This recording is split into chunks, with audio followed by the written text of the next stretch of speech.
Nais ko munang linawin na hindi ito patungkol sa kung guilty ba o hindi guilty si Duterte sa mga paratang sa kanya.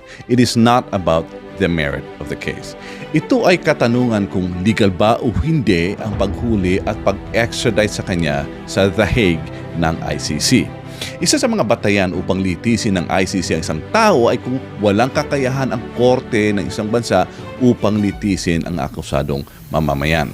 Matatawag natin legal ang ginawa ng ICC kay Duterte kung mapatunayan nila na inutil at walang kakayahan ang Supreme Court na litisin ang kaso ni Duterte. Ang tanong, inutil nga ba ang Supreme Court ng Pilipinas o wala lang respeto ang ICC sa Supreme Court ng Pilipinas?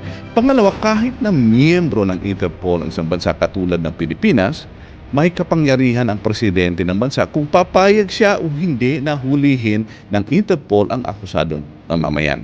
Ang Amerika ay miyembro ng Interpol, subalit nung dumalaw ang presidente ng Israel na si Netanyahu sa Amerika, na katulad ni Duterte ay ipinahuhuli din ng ICC, hindi siya ipinagkanulo at ipinahuli ni President Donald Trump.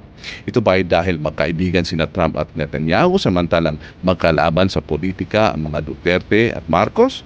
O dahil makapangyarihan si Trump at inutil si Marcos? O all of the above ang kasagutan? So, ano sa tingin ninyo?